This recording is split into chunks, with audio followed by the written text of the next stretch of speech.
feel bad. I feel like a lot of people don't check their emails as frequently as youngsters like me with our smartphones. I'm impressed you figured that out. You're impressed I figured that out, everyone. So, I haven't done alas, many people probably were trying to log in 15 minutes ago and then gave up 15 minutes later. But I appreciate everyone who either checks their emails or really stuck it out with Bemuna Shlema Vias HaMashiach for the shir to start. So, I was getting ready to telephone you and find out if perhaps you changed the night. no, you just have to push off for a few minutes because of a Shiva Minyanet went a little bit over time. Next week is Next week, though, thank you, Henry. Next week is changed. Baruch Hashem, Marissa and I have a wedding to go to with a close friend. And so should be Wednesday night. Though I have to give everyone a heads up.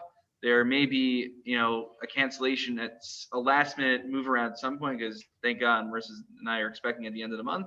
So thank you, which means, my goal is to at least, even if I cancel my other class, I don't want to cancel the Gemara. I'll try my best to keep the Gemara going. It might be a different time, but I'm just putting on everyone's radar. So I appreciate everyone's flexibility and accommodating my my movable schedule. Okay, so don't forget to let your mother know if something happens. Yes, I'll certainly let her know. Maybe after the baby's born, so she doesn't get too concerned. Okay. Okay, so we are a Makkos Yud Gimel Amud Aleph on the bottom. We're actually going to start. Technically, we're up to 13b. Welcome, Gloria. But we're going to start on the bottom of Yud Gimel Amud Aleph because we had a three-way machlokus last time. We had a three-way machlokus as to what happens when I have death penalty. Can I get lashes with the death penalty? And let's say I'm getting kares, divine excision. Do I get malchus with that as well? So it was part of a three-way machlokus. So we're starting again at the bottom of 13a, the second to last line where the Gemara begins, the bottom of Yud Gimel Amud Aleph. Chayve krisus katani, chayve mitzos based in lo katani. So if you look in the Mishnah only described cases where someone incurs kares, and then the Mishnah came along to tell us that you get malchus in addition to kares. You get a double whammy. But from the fact that the Mishnah omitted the punishment of mitzvahs basin, of capital punishment, along with malchus, shows that you only get malchus in addition to kares, but you don't get malchus in addition to the death penalty. Now, why would that be the case? Well, that is the subject of today's shir. Okay, but first of all, who's the author or who's the opinion that our Mishnah goes according to? Masisa Money, Rabbi Akiva he, the Tanya, turning the page, Yeshon B'chlal Malchus Arbaim, Divi Rabbi Shmuel. Rabbi Shmuel says, well, it doesn't matter what penalty you're getting, it'd be a death penalty, a kares penalty, you get malchus along with it. We're very generous people. We always throw in, buy one, get one free. You get a malchus free along with any other death penalty or kares.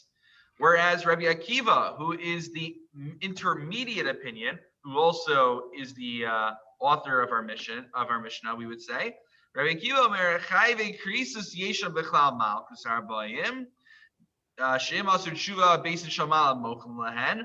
So when it comes to kares, you see, kares is something that's forgivable. If I incur mises kares, then if I decide to do tshuva at some point, I repent to God, God could say, you know what, you've repented, you've done tshuva, okay, you're not going to get mises kares. And since mises kares is something that is nitin lemachila, it's something that is forgivable, I'm not necessarily going to get kares, therefore I get malchus when I commit a sin that would give me kares. Whereas, I'm really lost. I don't know where we are. Oh, we're on the top of 13b. You give a little on the base. You have the art, so you want to point out to her where it is. 13B, okay. Yeah, top of 13b 1. Oh, all good. We're just a few lines from the top, and I guess translate that into art scroll. Yeah. Okay. So chayve misa, whereas chayve misa is based in ein b'chal malchus ubayim shemasu tshuva ein based in shalmata mochel lahen. Whereas, it seems pretty reasonable that if I deserve capital punishment, Beis Din has to give that to me whether they want to or not.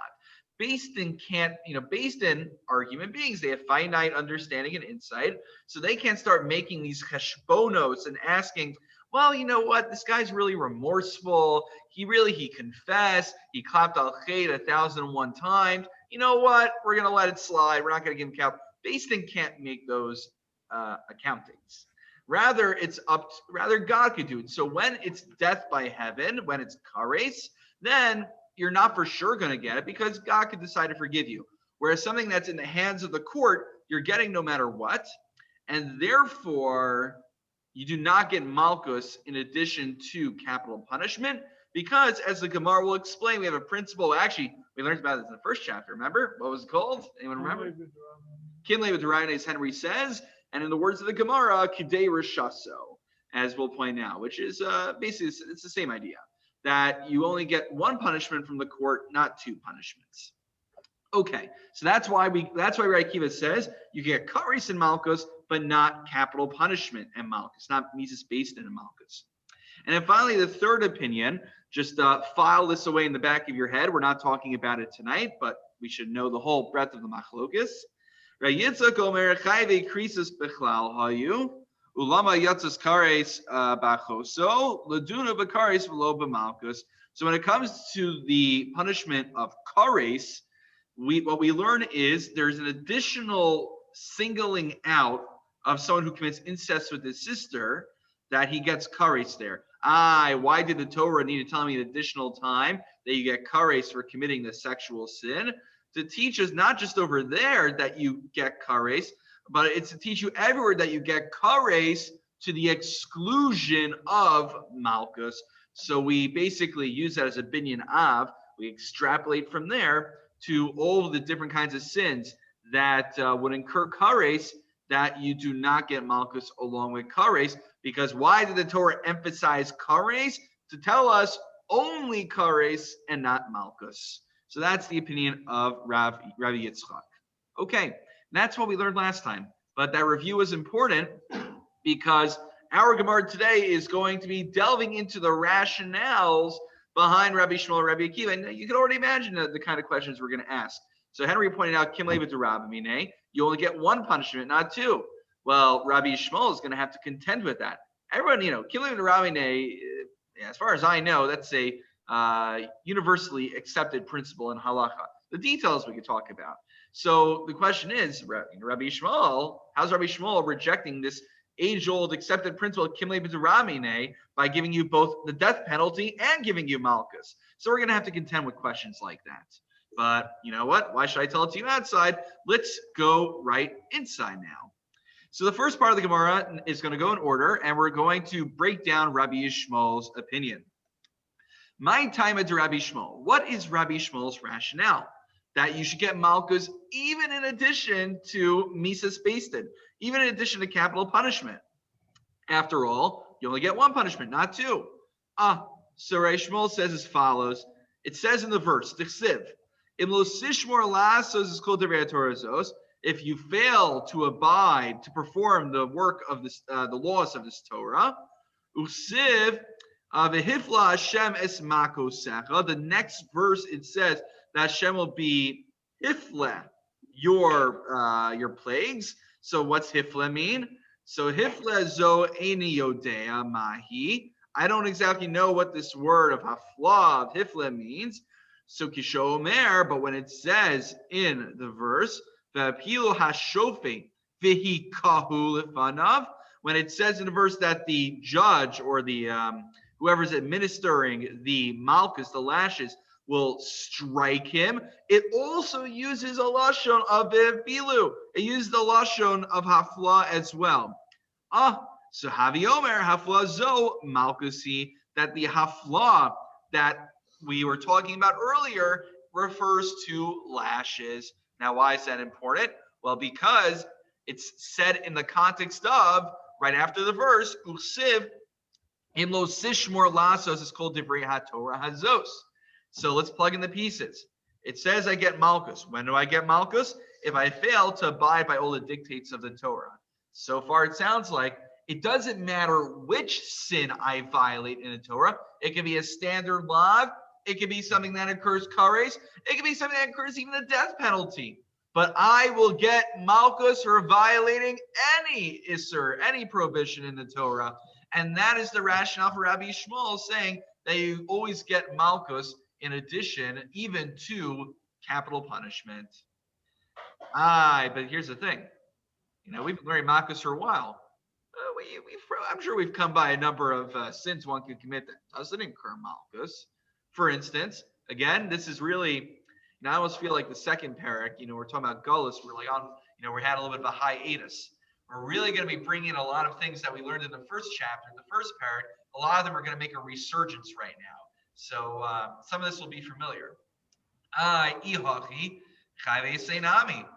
So anytime I fail, let's say I don't listen to Parsha Zachor, right? I forget to, a whole year goes by, I don't listen to Parsha Zachor, and I don't remember how Amalek, we're supposed to erase the memory of Amalek.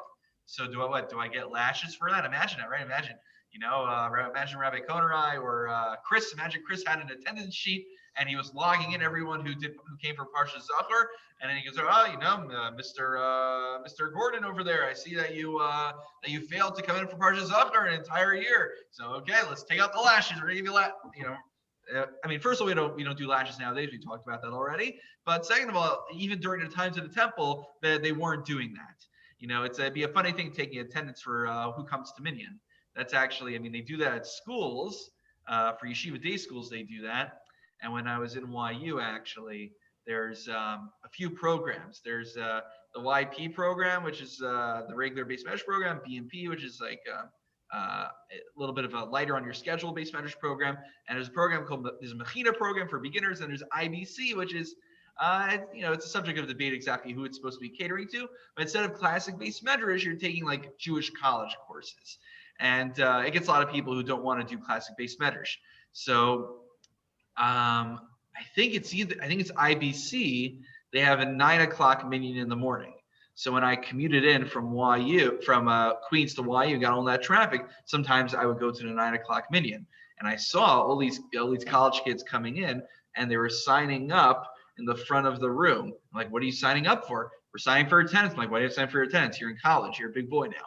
They said, we get course credit. We got credit for signing up on the attendance sheet when we come to Shappers.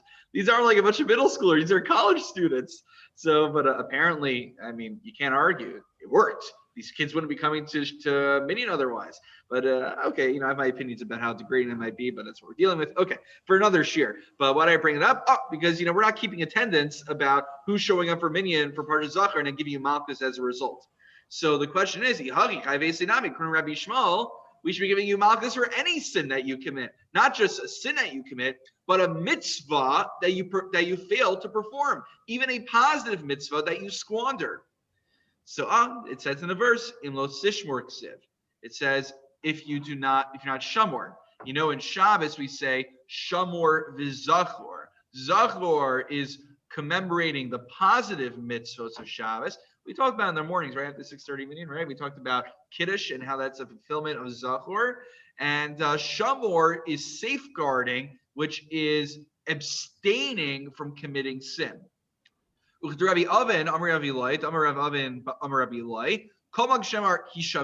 it says in the Torah, the words either hishamer, pen, ve'al, those negative words mean el lo saseh. Any commandment that is prefaced or has those words in there refers to a negative commandment. So when does it say that I'm going to get malchus? Im lo sishmor, if not shomer. Shomer refers to not violating the negative mitzvahs, but I don't get malchus for failing to perform a positive mitzvah. But also, Rabbi Shmuel's very liberal approach to giving malchus out to anybody. Apparently, I never actually saw this episode because I don't watch a show called Oprah, but there's a famous meme out there where she's like, you get a car, everyone gets a car, right? It's like, you get a malchus, everyone gets a malchus, right? That's like Rabbi Shmuel's approach here. But even Rabbi Shmuel, there has to be limitations. So, ihachi lav shein bo ma'isa nami. Right? We learned this in the first chapter. You also don't get malchus for a lav she'ein bo ma'isa. And lav so this was actually, we're talking about Einim Zoman. Remember our good friends, Einim Zoman? This is on Beis and Beis. This is really a throwback right now. So we said wait a minute, why can't we learn the violation? Why can't we learn that Aim Zoma get Malkus from Losana Vreyach Eid Shaker, from the good old ninth commandment right up there on the Luchos, on the top of the Aron? So we said, because in general, you don't get Malkus for a Lav Shem B'Maisa, for a sin that has no action associated with it. Right? So we talked about this. This was our second week having Shir, by the way. So that's a real throwback. But again, the things that we learned a while back, they come back, and it's good. It's good chazara. So the question is, according to Rabbi Shmuel, shouldn't I be getting Malkus even if there's no action, no deed associated?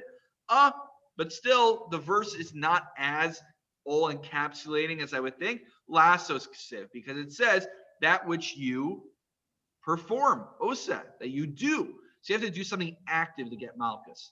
And then finally, lav sheniti glasei nami, also something we learned about previously.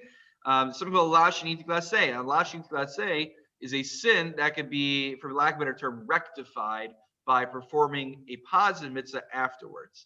So, if I leave food over, we talked about nosa recently. Was I gonna say? Oh, okay, good. Yes. So what Henry points out is there's a prohibition of stealing, and then there's a mitzvah of the Heshivas Exil. You shall return that which was stolen. So there's a Purim spiel online called the Avera song, where it's hilarious. And then next year, these yeshiva students made a song called the Chumrah song, where they come up with all these like really funny and absurd chumras. So there's one line in the song where the guy says, I stole a ring from my tante Baila just so I can be Makayim B'Haishivas Exila, which in English that means I stole a ring from my aunt Baila just so I can fulfill. So I can fulfill the mitzvah of returning a stolen object. Poetry. So you can't do it from the outset. You don't plan it like that. So the question is, so the rule is you don't get malchus for something that can be rectified by doing a positive mitzvah afterwards. Well, where do I see that in the verse? So the answer is, this is a very important principle to remember. If we want to walk away from tonight remembering this. Dumya delav dechasima. It has to be similar to the prohibition of muzzling an animal. We have a general principle, it's learned out through hermeneutics, that we have a paradigm for what kind of sins incur malchus. And we actually talked about this in our Chumash class, I think when I first came on, one of our first few weeks. We talked about how losachsum shor bedisho, that you're not supposed to muzzle, you're not allowed to muzzle an animal while it's working the field. When you think about it, it'd be really cruel. So, earlier this afternoon, Rabbi Blog asked me, they were having a goodbye party and they had an ice cream truck in his yard. It was actually open to the whole community. He put it on the WhatsApp group. So if you missed it, I apologize. So he asked me to come over and just give the official rabbi okay that everything in there is kosher. So, and then I got to have ice cream afterwards. It would be very cruel if I went there, I checked the ice cream truck, and I wasn't allowed to walk away with a milkshake afterwards. So that's the idea of Satzon Shor B'Disho. And so what it's saying here is that you get malchus for muzzling your animal. So anything else in the Torah that incurs malchus has to be similar, has to be analogous in principle to the prohibition of muzzling an animal while it's working the field. And that kind of sin cannot be rectified by a positive mitzvah. There's no positive mitzvah to rectify it. And therefore, a sin that can be rectified with a positive mitzvah is not subject to malchus. And can't you rectify it by taking the muzzle off the animal while it's working? So it wouldn't be a rectification. You would just be stopping. You'd be stopping the damage from going further. If I don't know, you have pollution going into a river, and then you cut the line of pollution. That's not solving the fact that you have all that pollution that's still in the river. You're just not letting it get any worse and devolving. So that's what happens when you take it off. There's no positive mitzvah that it doesn't say in the Torah. And once you put it on, you should take the muzzle off. As far as I know, Henry, you're our laner. Do you remember such a pasuk? Okay. So wait, let me just finish. Returning this stolen object, you're basically setting the situation back to what it was originally. Interesting. That's back, it sounds like you never took it. Whereas with the ox, you took it off, but for that time period, it was muzzled. the damage is already done. Interesting. I wonder if you could apply it. So what Henry's suggesting, for those on a computer, is that For an animal, when you take the muzzle off, you're not solving anything. But when you steal a lost object, when you steal something from somebody, you return it, you're returning things to the way they were before. So essentially almost no harm, no foul. But what I wonder is, can you apply it to all the other lashaniti classes, such as the nosar? You have to burn nosar. Is that really called returning it back? But it's an interesting svara. We'd have to see if that works. But the Gemara says, I'm just gonna. We're literally like a few lines away from finishing this section. I'm gonna finish. I'll take questions. But and now, by the way, once we gave this answer, once we reached this conclusion, really saying that in order to get Malkus, your sin needs to be analogous to Losachsim Shorbadisha, muzzling an animal, actually answers all of our earlier questions as well. The question of how do I know that only violating sins gets me Malkus? Losachsim Shorbadisha is a violation of a sin, not abstaining from performing a mitzvah. Also, our question of what was the other one? Lashem Bomaisa, putting a muzzle on is an action. So therefore, only actions that are sinful get me malchus. So now that we have this principle of dumya delav dechasima, that answers all the questions beforehand. And basically, that's all to get to the point of saying that as long as something is dumya delav dechasima, it's similar to that sin. Even if it occurs a death penalty, I still get malchus according to Rabbi Yishmael. Okay, let me pause for some clarification questions. What do we got? The reason you're not supposed to put a muzzle on your ox when it's working is because it wants to eat. Mm-hmm. And so while it's in the field or if it's working your grindstone for you, and it's got food before it, it's going to eat while it's working. When you take the muzzle off, now it can eat and now it can fill its stomach. Certainly. But for the amount of time that you're muzzling it, that ox was hangry the entire time. So it's, you're helping him moving forward, but that poor ox had to suffer for the past few hours, having like a tinus chalom for no chalom that it never had. So that's what I would say to that. He'll gore you afterwards for punishment. Yeah, he'll gore you out. Well, that's above kama. So maybe we'll. I'm not sure if we'll do that next, but it's I guess at some point we'll get through Shas hopefully. Okay. Any other clarification questions? Things that we could clarify at this point. Okay. Hopefully now we understand Rabbi Yishmael's approach. But what about Rabbi Akiva? You see, Rabbi Akiva had this nuanced approach of saying, well, if you get the capital punishment, you're not going to get malchus. But if you get kares, you'll get malchus as well, because kares is something that God might forgive later on. So let's try to understand Rabbi Akiva. And this gets to the point that Henry mentioned at the beginning of the shir. Rabbi Akiva, my time, why does Rabbi Akiva say you can't get the death penalty and malchus? Kidei Rishaso, it says in the verse, you should be punished according to his wickedness. What's that mean? Mishum risha achas mechayvo v'ata mechayvo mishum shtei rishuyos. You only get punished for one wickedness, but you don't get hit with punishment for two wickedness. So if you do one deed that has two evil consequences, you only receive one punishment from the court as a result. So that therefore, Rabbi Akiva says, if you're already getting capital punishment, we're not allowed to hit you with malchus as well. So Rabbi Yishmael, what's Rabbi Yishmael going to answer to this? Because Rabbi Yishmael now has to contend with Kidei Rishaso. What gives? Why is Rabbi Yishmael then giving me capital punishment and giving me malchus? So look at this svar. We mentioned this last time. Hani mili, where do we say Kidei Rishaso? You only get one but not two. Miso mama, when you're getting death penalty and paying. O maxima, where you're getting lashes and giving restitution.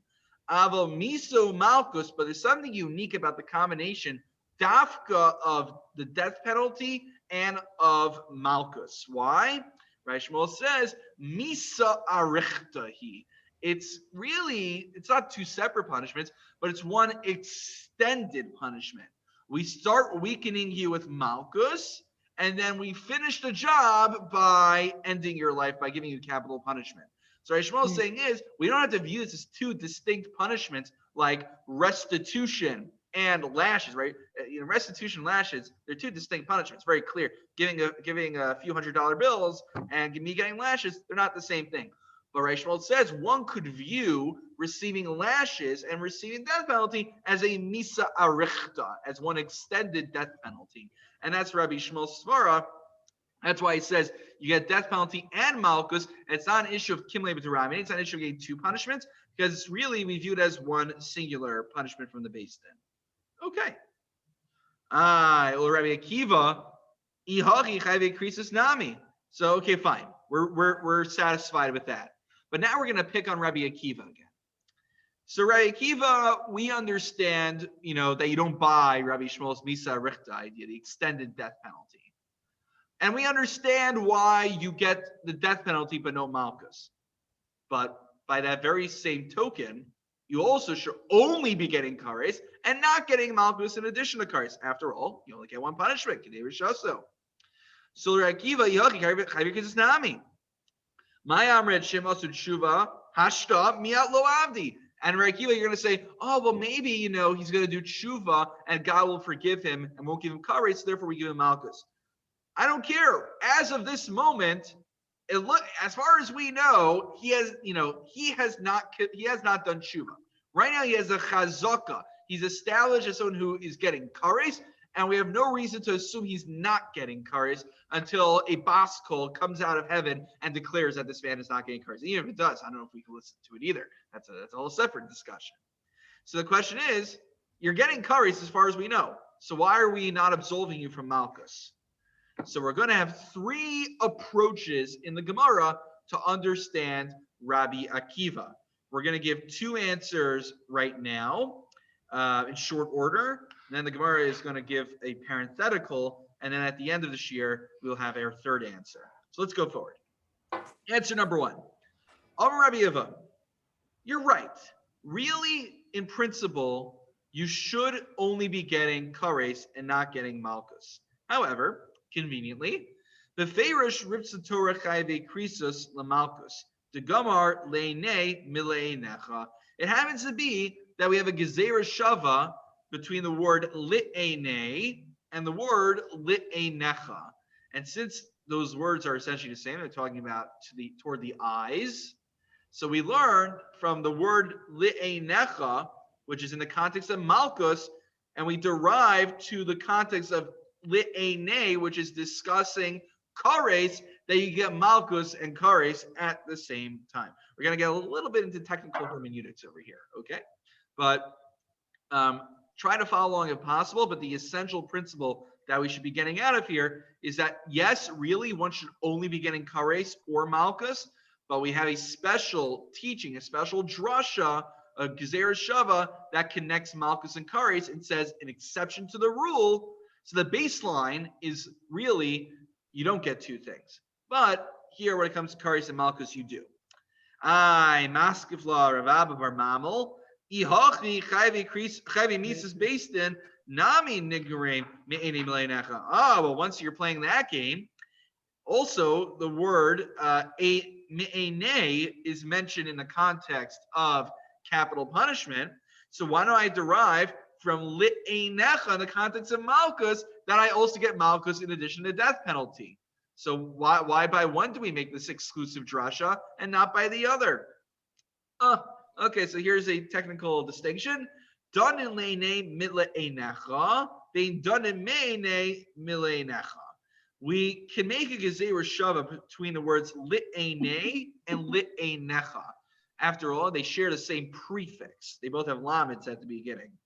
Ve'ein danin me'ene mile'enecha, but we're not going to create a gezerah shava between malchus and capital punishment between these based in, because they don't share the same prefix and suffix. The mem in front of mile'enecha is not actually part of the word. It's a prefix the Gemara added on. So we have the word ene and li'enecha. They don't share the first letter or the last letter. There's too much of a difference between them for us to make a gezerah shava. Therefore, we only add malchus to kares, but we don't have a good enough of a drasha to add a malchus onto misas based in, onto the death penalty. And then the Gemara says, I don't know if I buy this distinction. We're splitting hairs here. Umay nafkamine. Two objections. Number one, fatana de Rabbi Shmuel, v'shava kohen ubaha kohen. We're not going to get so much into it. It's a gezerah shava in the context of saras and a bayis hamanuga, on a house that gets afflicted with saras. So right, so people have issues with termites, with flooding. Who knows what happened with your house? Back then, in addition to that, in theory, they had to worry about their house getting saras. Parenthetical, the Gemara in Sanhedrin says it's one of those things that actually never happened, along with the Ben Sora Mora. It's in that parak. So that's objection number one. Ubakoi. So we have Shava Kohen Ubaha Kohen Zohi Shiva Zohi Bia. Not only do we make a gezer shava between words that don't share the same prefix or suffix, we're making a gezer shava between two completely different words. One's talking about returning, one's talking about coming and going. So if we're able to make a gezer shava between two separate words, you're telling me I can't make a gezer shava between two words that have the same root? So that's objection number one. Objection number two, v'od ligmor me'enei mile'enei, da gamor le'enei mile'enecha. Here's a suggestion. Why don't we learn me'enei from li'enei? Why don't we learn the same way kares could get malchus, so too the capital punishment could also get malchus. After all, we already learned le'enei mile'enecha. So here's the idea. This is what the Gemara is suggesting. It's right. It makes sense. First, let's learn malchus to kares. That kares gets malchus. Then let's create a gezer shava from kares to the capital punishment and extrapolate the laws of kares to the laws of capital punishment. What do you know? We just learned that kares gets malchus also. So now we can make gezer shava from me'ene from li'ene. They share the same suffix. So I could learn from kares that gets malchus to death penalty, to Mises Basin that gets malchus. So these are some pretty good objections. And as a result, we have a second approach to understand Rabbi Akiva's reasoning for why kares gets malchus as an exception to the rule of Kimle b'derabine. Answer, approach number two to explain Rabbi Akiva. Kibla mini Rabbi Shmuel bar Rabbi Yitzchak. When do we apply the principle of Kidei Rishaso that you only get one and not two? We have to understand that when the verse says Kidei Rishaso, that we limit you to one punishment per participant, that commandment is being given to the Beis Din, to the court. This is a judicial limitation. Kares is not a judicial punishment. Therefore, kares is not subject to the limitation of Kimle b'derabine, of Kidei Rishaso. Mises Basin, capital punishment, is subject to Kidei Rishaso because Kidei Rishaso is a judicial principle. That Beis Din's only allowed to mete out one punishment.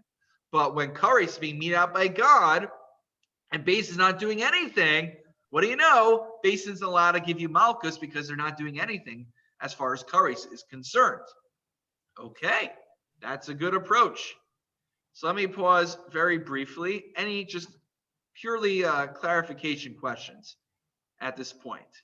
I know the drasha part was a little bit dizzying, a little technical. But again, so far the two, you know what? I'll summarize at the end all the different approaches, but that's where we are. Okay. So unlike the first explanation of Rabbi Akiva, which was rejected, the second one, it's not rejected. It's just that we're going to have yet another.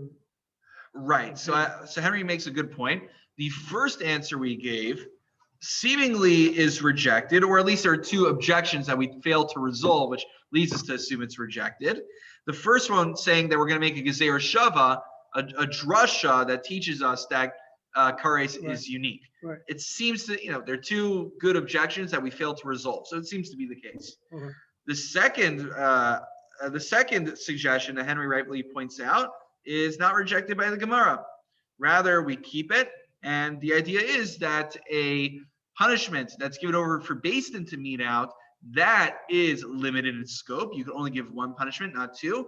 But kares, which is given to God to mete out, so that's not going to impose a limitation on the Beis Din. The Beis Din can still give out malchus because they haven't filled their one punishment slot yet. They have one slot, and they haven't filled it with kares because that's up to God.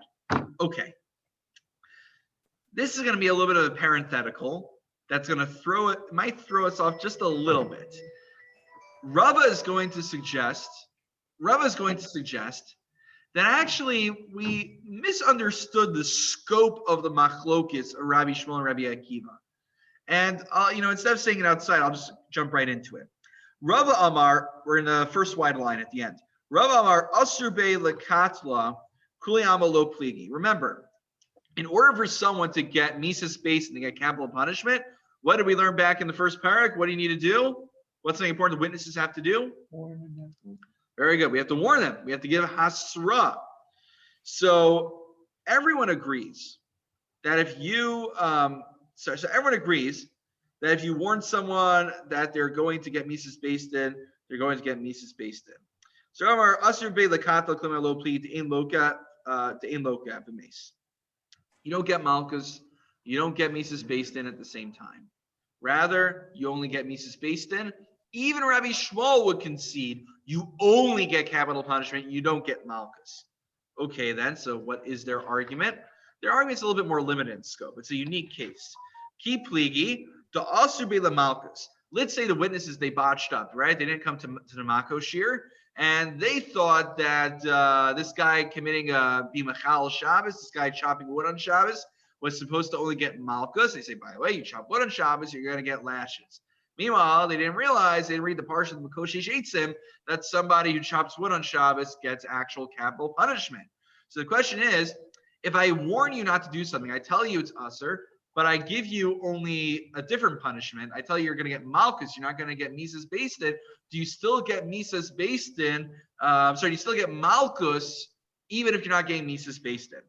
So Rabbi Shmuel Savar Lav Shaniti Lazar's Mises based in Lokan Alav. Right? Shmuel says, okay, look, you botched up on it. But at the end of the day, the same ashara, remember, that's another word we learned a while ago. Ashara, the same verse that warns me and tells me, do not be mechal Shabbos, do not chop wood on Shabbos. It's true, I also get Mises based, and ideally I should be getting capital punishment for that. But also, as a corollary, if I don't get that, in theory, I could get Malchus as well.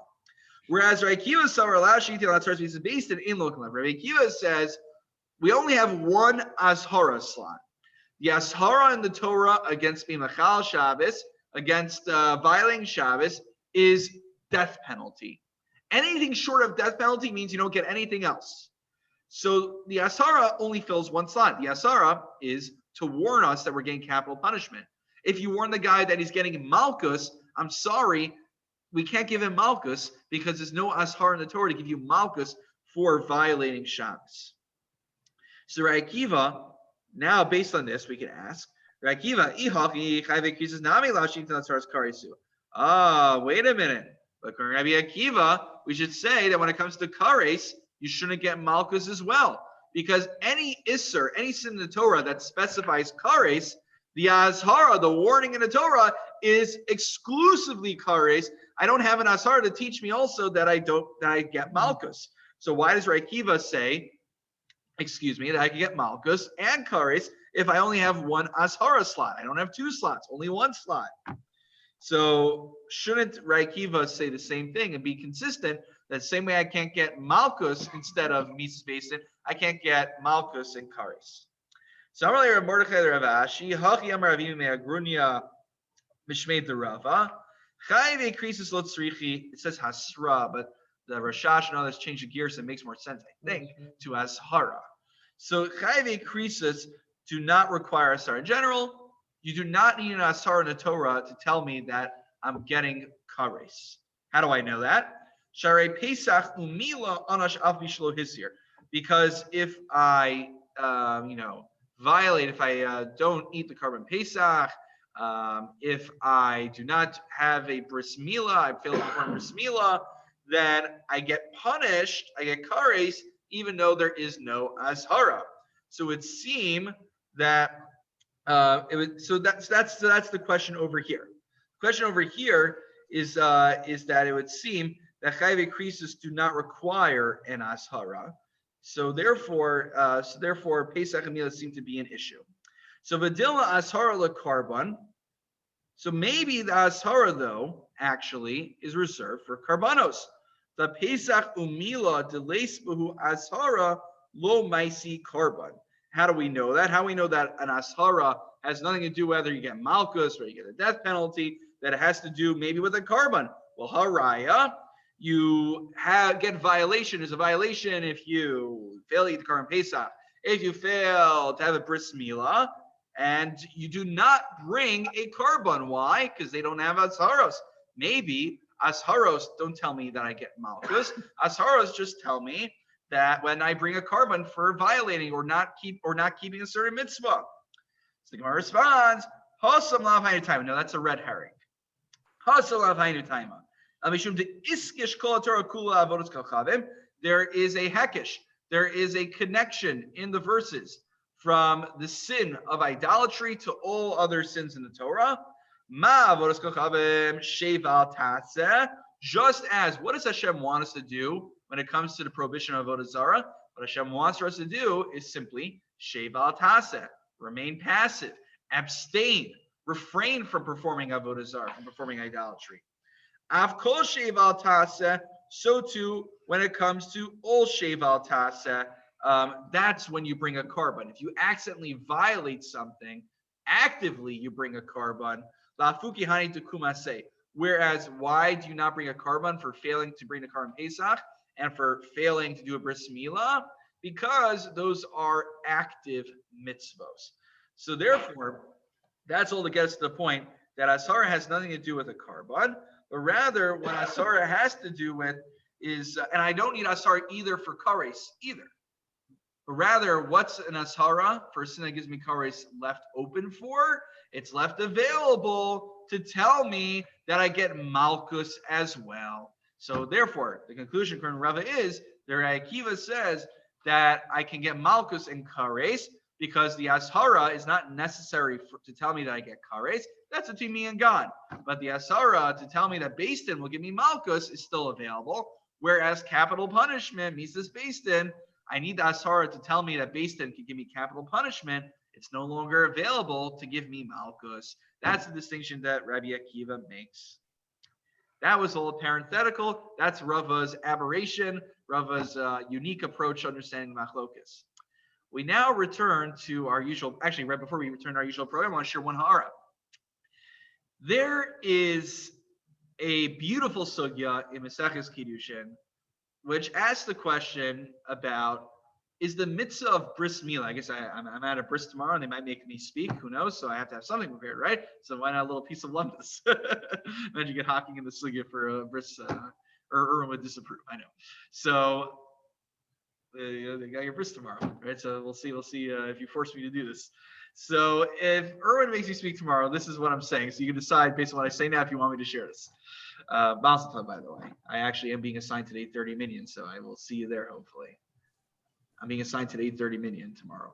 So you're going 6:30 anyway. You're gonna come back. Okay, so the sugya goes as follows. This is in the Achronim.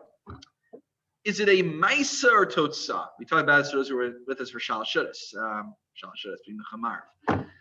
There's a general Hakira when I do a mitzvah, do we care about the action of the mitzvah or do we care about the result of the mitzvah? So the question is, for a bris milah, the classic Hakira is it a mitzvah for me to circumcise myself or circumcise my child? Or is it a mitzvah to be circumcised? So this question comes to a head. There's a really great raya for this that, it's a nice raya from a medrash that David HaMelech was in the mikveh one time. And so David HaMelech, he despaired. He looked around, he's like, I don't have my tzitzis on, I don't have anything. I'm not performing any mitzvahs. So he looks down to his makom hamila, and he says, you know what? He was consoled. I'm still performing the mitzvah of milah. So some say, we see from here that the mitzvah of milah is not just about a one-time action, but it's about the result of being mahul. It's about the result of having a bris milah all the time. And David HaMelech was consoled that I'm always performing the mitzvah of bris milah every single second. So I was thinking, right, milah brings you to Klal Yisrael. Very good. So I was thinking, by the way, when I was reading through the Gemara over here, it said la fuki hani de kumase, that we said to the exclusion of these mitzvos of Pesach and Milah, which are active mitzvos. This Gemara here implies that the mitzvah of a bris is not just a totzah of being circumcised, but the mitzvah of a bris is to actively circumcise. So that was my ha'ara on this. I didn't see anyone say that. I'm sure someone else read this Gemara and had the same ha'ara as me, but I'm sharing with you. You can let me know if you've seen it in the Mefarshim somewhere. Okay, now we have five. All right, so this is the var tomorrow. If you force me to speak, I will share that. So that's my threat. Okay, good. I don't like. Oh, okay. I mean, I have a book that has like all the good like life cycle verses that you can share. I bought one of those. I needed them because otherwise I'd be sharing this stuff. Okay, but anyway, we have 5 minutes left, but only a few lines to do. So we will finish this on time, B'ezras Hashem. Here we go. Until now, we had two approaches to understand Rabbi Akiva's reasoning for why kares is not subject to kimlei b'deravine, and you get kares and malchus at the same time. You get two for the price of one. Ravina is going to give one more approach to understand Rabbi Akiva. We're all the way on the bottom, third to last word on the page. Ravina Amar la'olam. It's like we suggested earlier. Shemasu tshuva based in shamala mochlan. That if you do tshuva, Hashem's going to forgive you and you won't get kares. My amar halo of a tshuva. But remember, our question was, shkoyach, you didn't yet do tshuva. So as far as we're concerned, you're getting kares. So why are we giving you malchus? So the answer is, lopsika milsa lekares. The rules of kimlei dravine only operate, and this is something we probably intuited actually. I think I may have accidentally said it already. They only operate when I'm for sure getting a punishment. If it's not a sure thing, it's not subject to limitation of kimlei b'deravine. Since kares, it's true. As of now, I am getting kares. But if it's not a sure thing, it will not be subject to limitation of kimlei b'deravine, and therefore Rabbi Akiva says, I will get both kares and malchus. So again, just to summarize, why is Rabbi Akiva depart from the general principle of Kidei Rishasa, Kimlei D'Ramine? We gave three approaches. Number one, maybe just a Gezerah Shava. Okay, a drasha, that's what we work with. We had two objections to that Gezerah Shava. All right, we didn't resolve them. But then we said maybe Kidei Rishaso is a mitzvah or a limitation for Beis Din. Kares is not a punishment that's within the purview of Beis Din. That's something that God does. So therefore, you get malchus and kares. And the final answer is lopsika milsa lekares, that kares is not a sure thing. It's not a sure thing. It's not subject to limitations, kimlei d'ramine, and therefore one could get malchus and kares. Do not despair. We could get both punishments in the end of the day. Baruch Hashem. And we'll conclude with that. Yasher koach, everyone. All right, shkoach to everyone on the Zoom. Have a wonderful evening, and thank you for working with the adjusted time. Good Shabbos. Thank you. Thank you. Thank you, Rabbi.